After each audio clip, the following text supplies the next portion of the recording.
Selama ini, masyarakat Indonesia menggunakan rupiah sebagai alat pembayaran yang sah. Tapi tahu nggak sih, kita pernah menggunakan mata uang lain selain rupiah. Tanpa sosok ini, mungkin kita tidak mengenal rupiah. Bisa jadi masih menggunakan The Javasia Bank, mata uang NICA, atau mungkin dolar Amerika. Siapa sosok yang dimaksud? Dia adalah Alexander Andries Maramis.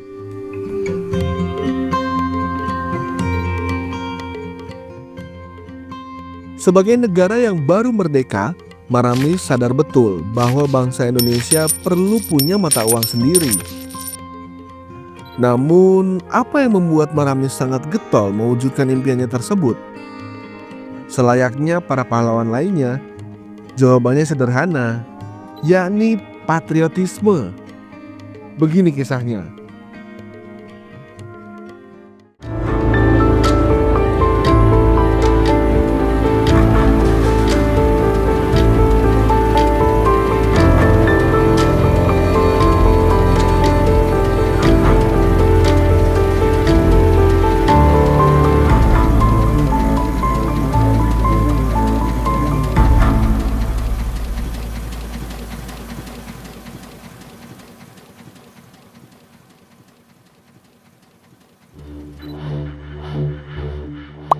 Di Minahasa, keluarga Maramis punya kedudukan istimewa.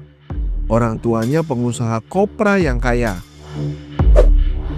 Punya nasib yang lebih beruntung dibandingkan pribumi lainnya. Maramis pun dapat menempuh pendidikan ala Belanda. Mulai dari sekolah dasar Europese Lagere School di Manado, Hogere Burger School di Batavia, hingga sekolah tinggi hukum di Leiden, Belanda. Selama di Leiden, pria kelahiran 20 Juni 1897 ini terlibat organisasi Perhimpunan Indonesia.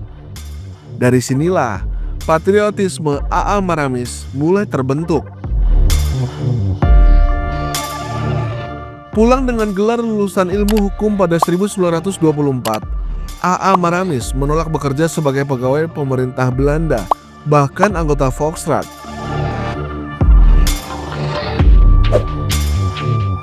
Ia memulai karirnya sebagai pengacara di Semarang, Palembang, sampai Jakarta.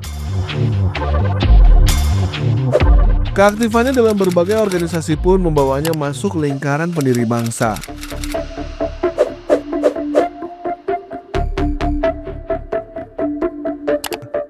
Puncaknya, dia menjadi salah satu anggota Badan Penyelidik Usaha-Usaha Persiapan Kemerdekaan Indonesia alias BPUPKI.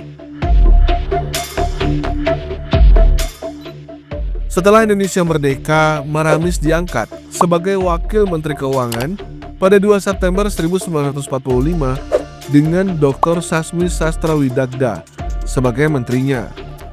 Namun, jabatan tersebut tak bertahan lama. Karena sakit, posisi Sasmi digantikan oleh Maramis pada 25 September 1945. Maka secara de facto, A.A. Maramis adalah Menteri Keuangan pertama Republik Indonesia. Tak lama dilantik, pemerintah langsung mengeluarkan sederet kebijakan terkait mata uang Indonesia. Mulai dari tidak lagi memberlakukan mata uang NICA, menetapkan 4 mata uang yang sah, dan berencana untuk menciptakan mata uang sendiri. Balik ke awal narasi, Maramis sangat ingin Indonesia punya mata uang sendiri. Karenanya, dia pun membentuk panitia penyelenggara pencetakan uang kertas Republik Indonesia. Dalam pelaksanaannya, ori dicetak setiap hari dari jam 7 pagi sampai 10 malam sejak Januari 1946. Namun, sejak Mei 1946, situasi keamanan membuat pencetakan ori harus dipindahkan ke berbagai daerah. Butuh waktu 1 tahun, yaitu hingga 30 Oktober 1946, sampai akhirnya uang kertas ini bisa dikeluarkan secara resmi dan bertanda tangan A.A. Maramis.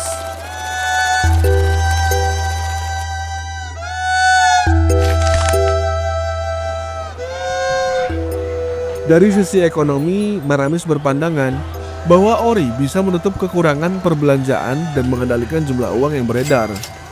Tapi bagi Maramis, fungsi ORI bukan hanya itu, melainkan sebagai bukti kepada dunia luar bahwa Republik Indonesia benar-benar ada. Perjuangan A.A. Maramis tidak selesai di situ. Dia menjabat Menteri Keuangan hingga beberapa kali, mulai dari kabinet Anil Syarifudin hingga Hatta. Setelahnya, perjuangannya dalam turut mempertahankan kemerdekaan juga masih panjang. Bahkan sempat hampir 20 tahun tinggal di luar negeri sebagai duta besar dan hingga delegasi Indonesia di konferensi meja bundar. Sampai akhirnya, 27 Juni 1976, ia pulang ke Indonesia karena sakit dan kemudian wafat pada Mei 1977 di tanah air.